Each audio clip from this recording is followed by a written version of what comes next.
Saraba kalengi matamda ahingi thabal uraga thamoi masu ingbani. Ayakpa korau uraga thamoi maisha langbani. Mera thada satpa sanaraiga Pairen thada satpa sanarai maga. Lekshak leichu khara khazik manarabaso leirang magi matik magundi khetnaba leikhido. Mahausa matam korau mana leiba maikaida numit lei kowi leirang na onsinduna satnaido. Matam dugi leihauda karibu yaukibano. Matam magi ichilda tauthakiba oigadra. Numit tabu pamjaba numit lei kowi leirangdo. Warau ramale kari maral bu leibano. Numit lei leirang masu maikei onana satlamle. Ayuki pung nipan makai muktaba matamne PIBA kitchen lomda hana changle. Breakfast chanaba haiduna. Ima, breakfast lorabo. Aying bina khumlaktringai sofa kadagi lukhoina tanaba khumle. Lao lao, sidane namana puthokjarani. PIBA lukhoigi opposite da thariba sofa duda famlaga mamana cha purakpa ngaiduna phone metli. Tunglomdagi Robert na PIBA gi lukhamda thare. Chabagi dati koramponte ha thabak sinaramdai kaktani ai ningsing duise. Aingonday nang nahana haugatkidaine nang kuma manin tawbani. O yare khangjare. Macha anigi matauda lukhoi amadi ayingbi anidu nungshina nukche. Ayingbi chanaba singduga chaduga amamamta oina side table duda thamle. Yare makha darano. Sese sida leirese. Lukhoi paper paduna leirambadu thupchinkre cha cup ama paikhatlaga aniduda onsillaga haire. Ipagi PIBA. Ega babo. Thabak chatkadaba natro nangbo. Hoiga babo. Chatkani.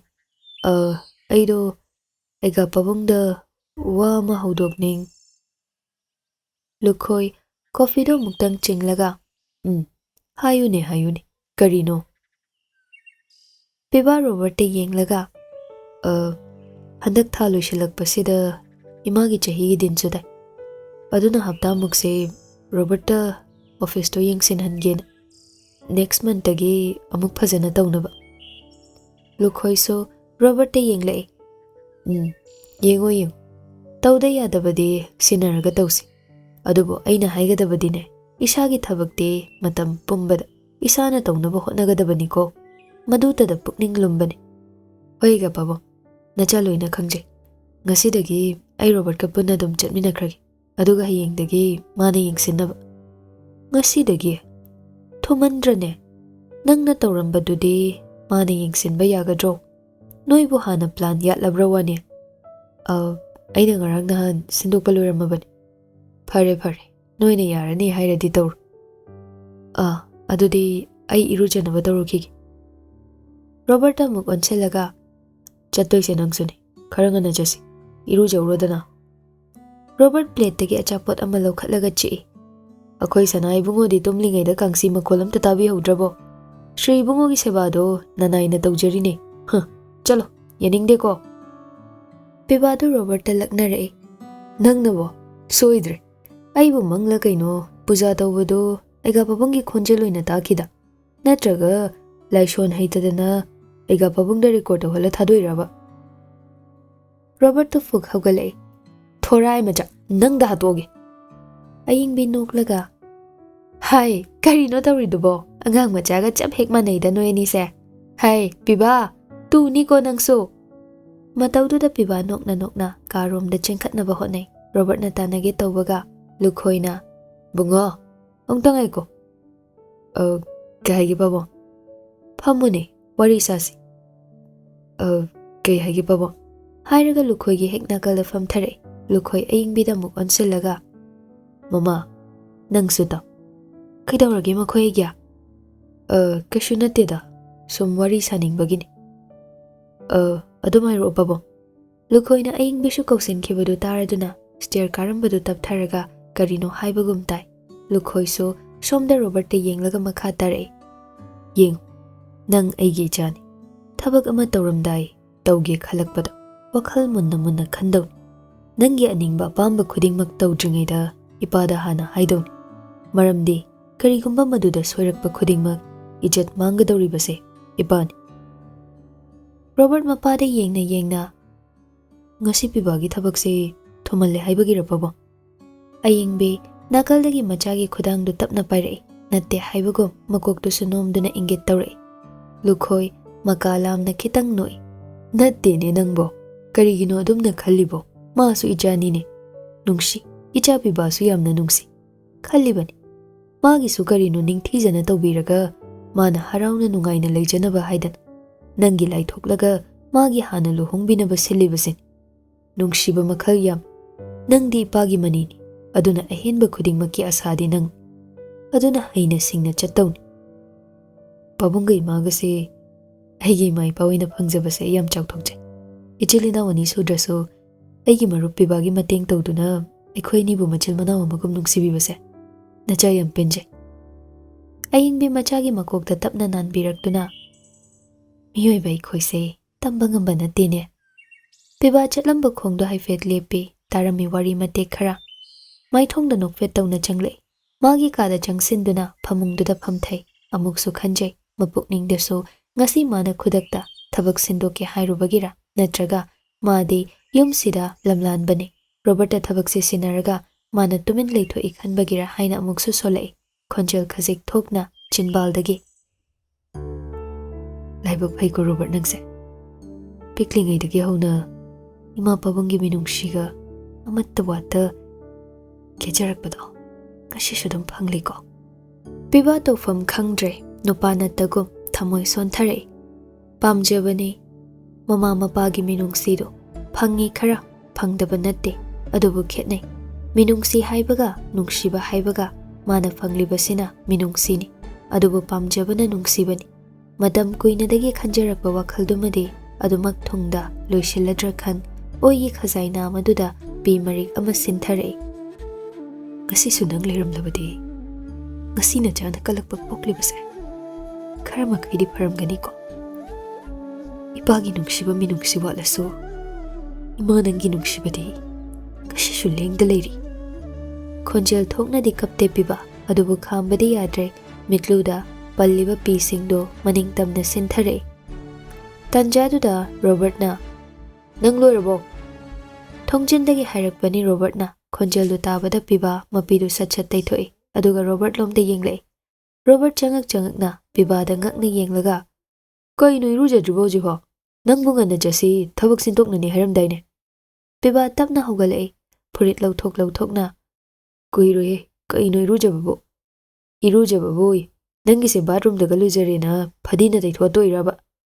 ꯍꯩꯃꯤꯅꯥꯏ, ꯑꯩ ꯅꯪꯗꯧꯅ ꯇꯧꯗꯦ, ꯀꯤꯕꯨ ꯀꯤ꯫ ꯉꯁꯥꯏ ꯂꯥꯏ ꯁꯦꯕꯥ ꯇꯧꯋꯦ ꯍꯥꯏꯗꯣ ꯑꯌꯨꯛꯁꯤꯗ ꯏꯔꯨ ꯂꯨꯖꯔꯝꯗꯧꯒ ꯃꯥꯟꯗꯦ ꯅꯁꯛꯇꯣ꯫ ꯔꯣꯕꯔꯠ ꯗ꯭ꯔꯦꯁꯤꯡ ꯇꯦꯕꯜ ꯃꯃꯥꯡꯗ ꯂꯦꯞꯂꯒ ꯃꯁꯝ ꯃꯅꯥꯗꯣ ꯁꯦꯝꯅ ꯍꯦꯔꯥ, ꯑꯗꯨꯃꯥꯏꯅꯗꯤ ꯍꯥꯏꯅꯨꯗ, ꯅꯪꯅ ꯍꯦꯔꯣꯅꯤꯅ ꯃꯒꯨꯟ ꯈꯤꯇꯪ ꯍꯦꯟꯈꯤꯕꯩ ꯋꯥꯅꯤ꯫ ꯀꯨꯆꯨ ꯀꯨꯃꯦꯟ ꯐꯤꯒꯔ ꯋꯥꯡ ꯆꯥꯎꯕꯗꯤ ꯏꯈꯦꯠ ꯈꯦꯠꯅꯔꯝꯃꯣ꯫ ꯑꯩꯈꯣꯏꯁꯨ ꯄꯪꯅꯣꯞ ꯅꯣꯞꯇꯕꯅꯤꯗ ꯁꯦꯀꯦꯟ ꯍꯦꯔꯣ ꯑꯣꯏꯕꯗ꯫ ꯄꯤꯕꯥ ꯔꯣꯕꯔꯠꯇ ꯃꯃꯤꯠ ꯄꯩꯅ ꯌꯦꯡꯂꯒ ꯅꯁꯛꯇꯨꯒꯅꯦ ꯆꯠꯂꯣ ꯑꯝꯇ ꯌꯦꯡꯉꯨꯅꯦ ꯃꯤꯡꯁꯦꯜꯁꯤꯗ꯫ ꯁꯛꯇꯤ ꯑꯩꯅꯕꯨ ꯍꯦꯜꯂꯤ ꯄꯣꯠꯅꯤ ꯐꯖꯕ, ꯅꯪꯅ ꯀꯨꯆꯨꯗꯣ ꯈꯔ ꯂꯥꯏꯠ ꯑꯣꯏꯕ ꯍꯦꯟꯈꯤꯕꯩꯅꯦꯃꯤ꯫ ꯇꯨ ꯌꯦꯡꯉꯨ ꯂꯥꯎꯕ꯫ ꯄꯤꯕꯥ ꯐꯃꯨꯡꯗ ꯂꯩꯔꯤꯕ ꯐꯨꯔꯤꯠꯇꯨ ꯇꯥꯞ ꯄꯥꯏꯈꯠꯂꯒ ꯇꯥꯁꯤꯜꯂꯤ, ꯑꯗꯨꯒ ꯔꯣꯕꯔꯠꯇ ꯊꯣꯝꯃꯛꯏ꯫ ꯑꯩ ꯐꯖꯕ, ꯌꯦꯡꯅꯤꯡꯗ꯭ꯔꯦ ꯆꯠꯂꯣ ꯂꯣꯏꯁꯤꯜꯂꯨꯔꯣ, ꯑꯩ ꯀꯨꯏꯔꯣꯏꯕ꯫ ꯍꯥꯏꯔꯒ ꯄꯤꯕꯥ ꯕꯥꯠꯔꯨꯝ ꯆꯪꯈ꯭ꯔꯦ꯫ ꯔꯣꯕꯔꯠ ꯃꯌꯥ ꯍꯤꯒꯠꯂꯒ ꯀꯦꯔꯣ ꯍꯦꯔꯣꯅꯤꯅ, ꯍꯌꯦꯡ ꯁꯦꯀꯦꯟ ꯍꯦꯔꯣꯅ ꯐꯖꯕ ꯍꯦꯜꯂꯤꯒ ꯍꯥꯏꯔꯗꯤ ꯆꯣꯞꯆꯅꯤꯀꯣ, ꯑꯩꯕꯨꯗꯤ ꯅꯪꯒꯤ ꯈꯜꯂꯒ ꯀꯦꯕꯤꯔꯔꯣꯏ꯫ ꯍꯟꯗꯦ ꯄꯤꯕꯥꯁꯨ ꯕꯥꯠꯔꯨꯝꯗꯒꯤ ꯂꯥꯎꯔꯒ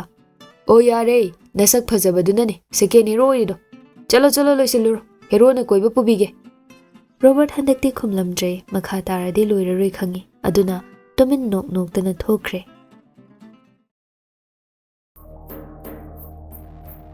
ꯏꯕꯦꯆꯥꯒꯤ ꯌꯨꯝꯗꯅꯤ꯫ ꯀꯤꯌꯥꯝꯕ ꯌꯥꯝ ꯁꯥꯎꯅ ꯙꯞ ꯑꯃꯒ ꯂꯣꯏꯅꯅ ꯑꯔꯣꯠꯄ ꯈꯔ ꯈꯪꯂꯗꯤ ꯍꯥꯏꯗꯨꯅ ꯀꯤꯍꯜꯂꯤ꯫ ꯁꯦꯡꯅ ꯍꯥꯏꯌꯨ ꯏꯕꯦꯆꯥ, ꯅꯄꯨꯟꯁꯤꯗꯣ ꯍꯤꯡꯅꯤꯡꯂꯕꯗꯤ ꯅꯍꯥꯟ ꯄꯤꯕꯥ ꯂꯥꯛꯂꯝꯂꯤꯕꯗꯣ ꯀꯔꯤ ꯇꯧꯕ ꯂꯥꯛꯄꯅꯣ?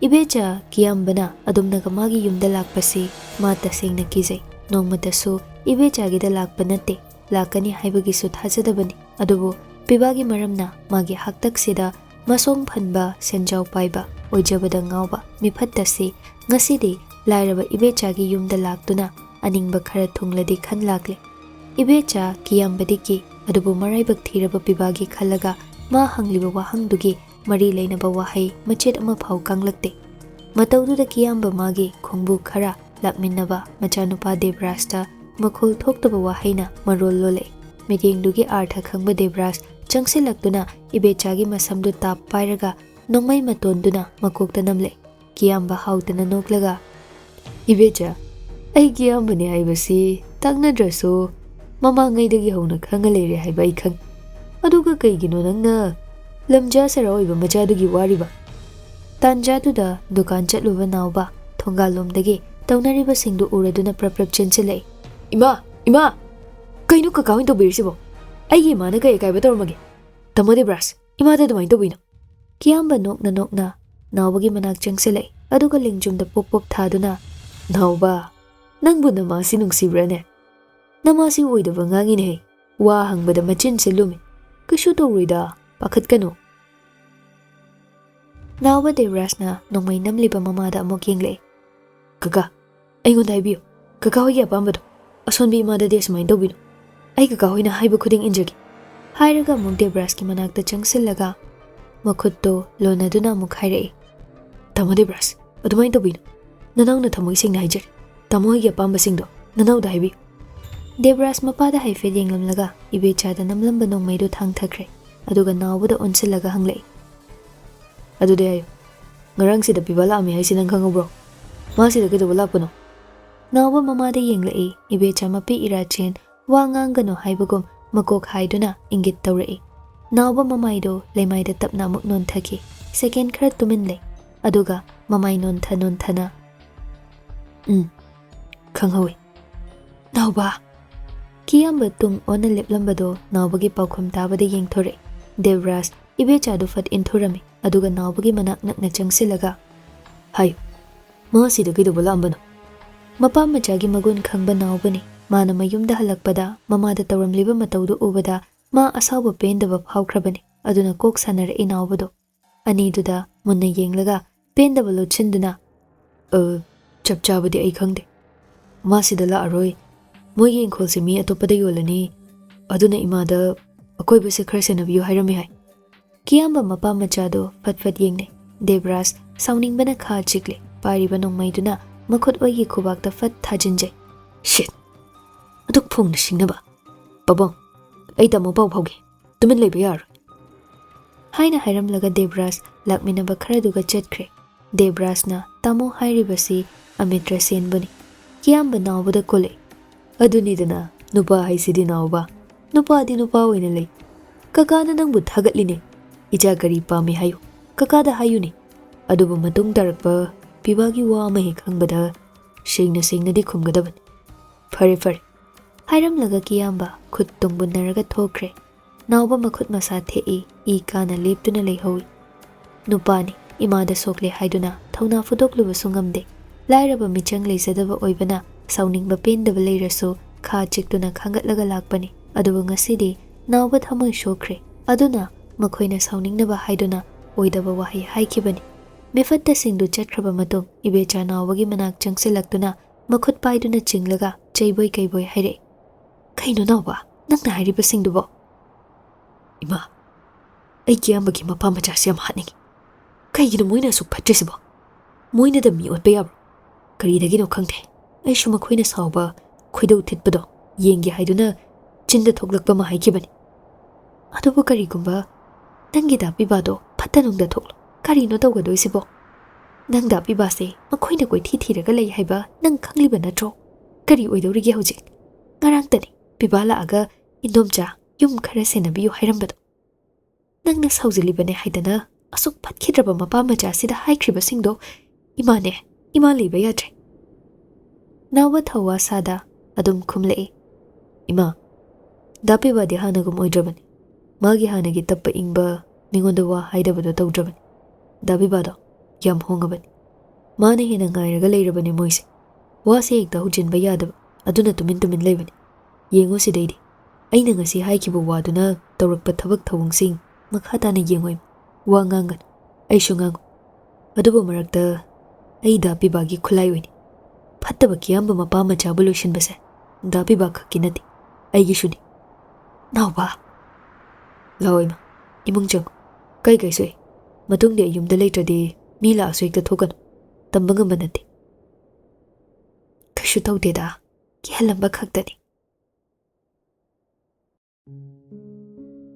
ꯑꯣꯐꯤꯁꯇꯅꯤ ꯄꯤꯕꯥꯅ ꯁꯤꯟꯕ ꯌꯥꯕ ꯁꯤꯜꯂꯕ ꯃꯇꯨꯡ ꯇꯧꯒꯗꯕ ꯊꯕꯛ ꯄꯦꯟꯗꯤꯡ ꯈꯔ ꯂꯩꯕ ꯐꯥꯏꯜꯁꯤꯡ ꯔꯣꯕꯔꯠꯇ ꯇꯥꯛꯂꯦ ꯈꯪꯍꯜꯂꯦ ꯑꯗꯨꯒ ꯂꯩꯔꯤꯕ ꯁ꯭ꯇꯥꯐꯁꯤꯡꯗꯨꯁꯨ ꯋꯤꯛ ꯑꯃꯗꯤ ꯑꯣꯐꯤꯁꯁꯤ ꯔꯣꯕꯔꯠꯅ ꯄꯨꯒꯅꯤ ꯍꯥꯏꯗꯨꯅ ꯈꯪꯍꯟꯕꯒ ꯂꯣꯏꯅꯅ ꯁꯛꯈꯪ ꯃꯥꯏꯈꯪꯅꯍꯜꯂꯤ ꯃꯗꯨ ꯂꯣꯏꯔꯛꯄꯗꯗꯤ ꯂꯟꯆ ꯕ꯭ꯔꯦꯛ ꯃꯇꯝꯅꯤ ꯃꯍꯩ ꯁ꯭ꯇꯥꯐꯁꯤꯡꯗꯣ ꯃꯥꯅ ꯊꯣꯛꯄ ꯀꯦꯟꯇꯤꯟꯂꯣꯝꯗ ꯊꯣꯛꯅꯈ꯭ꯔꯦ ꯄꯤꯕꯥꯒ ꯔꯣꯕꯔꯠꯀꯁꯨ ꯃꯐꯝ ꯆꯥꯕ ꯑꯃ ꯌꯦꯡꯂꯒ ꯀꯣꯐꯤ ꯑꯃꯃꯝ ꯊꯛꯂꯒ ꯐꯝꯂꯝꯃꯤ ꯑꯩꯗꯤ ꯌꯥꯝ ꯇꯜꯂꯕꯅꯤ ꯃꯅꯤꯄꯨꯔꯒꯤ ꯁꯤꯒꯨꯝꯕꯁꯦ ꯇꯧꯗꯣꯏ ꯁꯔꯨꯛ ꯑꯩ ꯃꯄꯥꯟꯗꯅꯦ ꯀꯝꯄꯅꯤ ꯑꯆꯧꯕ ꯁꯦꯟꯅꯕꯗꯨꯅ ꯍꯦꯟꯅ ꯐꯩꯅ ꯈꯜꯂꯤꯁꯦ ꯇꯜꯂꯦꯕ ꯌꯥꯝ ꯕꯣꯔꯤꯡ ꯆꯨꯏꯗ ꯑꯩ ꯍꯣꯏ ꯅꯪꯒꯤ ꯊꯕꯛꯇꯣ ꯌꯥꯝ ꯐꯔꯝꯅꯤ ꯅꯨꯡꯉꯥꯏꯔꯝꯅꯤ ꯑꯗꯣ ꯁꯤꯗ ꯇꯧꯗꯣꯏꯁꯦ ꯑꯣꯟꯂꯤ 1 week ꯈꯛꯇꯅꯤ ꯁꯤꯗ ꯅꯪꯅ ꯑꯁꯨꯛ ꯌꯥꯝ ꯉꯥꯡꯅꯤꯡꯂꯤꯅ ꯀꯩꯅꯣ ꯇꯣꯛꯀꯦꯗꯣ ꯌꯥꯝ ꯉꯥꯡꯗꯧꯔꯤꯅ ꯍꯣꯏꯅꯦ ꯑꯩꯁꯨ ꯇꯧꯒꯦ ꯍꯥꯏꯔꯤꯗꯅ ꯁꯨꯝ ꯍꯩꯅꯗꯕꯗꯣ ꯍꯥꯏꯕꯩ ꯋꯥꯅꯤ ꯅꯪ ꯌꯥꯝ ꯏꯁꯧꯔꯣ ꯅꯁꯛꯇꯣ ꯅꯨꯡꯁꯤꯔꯛꯇꯕ ꯅꯨꯄꯤꯗꯧꯅ ꯆꯒꯠ ꯁꯨꯝ ꯉꯥꯡ ꯂꯩꯕ ꯔꯣꯕꯔꯠꯅ ꯋꯥ ꯑꯃꯨꯛ ꯈꯨꯝꯒꯦ ꯇꯧꯔꯤꯉꯩ ꯄꯤꯕꯥꯒꯤ ꯐꯣꯟꯗ ꯀꯣꯜ ꯂꯥꯛꯄꯗꯨꯗ ꯆꯞ ꯂꯦꯞꯄꯦ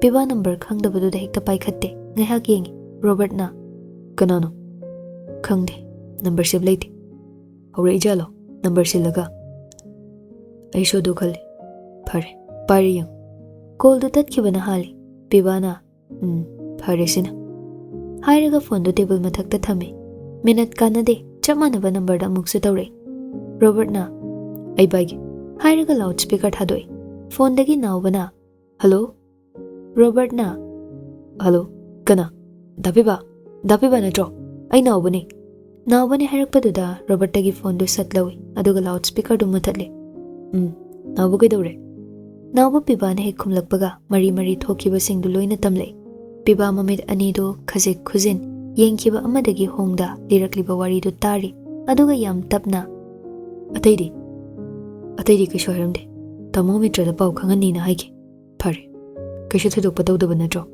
ꯐꯖꯅ ꯂꯩꯌꯨ ꯏꯟꯗꯣꯝꯆꯥꯗꯣ ꯅꯪꯅ ꯈꯔ ꯌꯦꯡꯁꯤꯜꯂꯨ ꯍꯣꯏ ꯑꯗꯨ ꯗꯥꯄꯤꯕꯥ ꯍꯥꯏꯔꯒ ꯅꯥꯎꯕ ꯐꯣꯟ ꯊꯝꯈ꯭ꯔꯦ ꯔꯣꯕꯔꯠ ꯄꯤꯕꯥꯗ ꯍꯪꯂꯛꯏ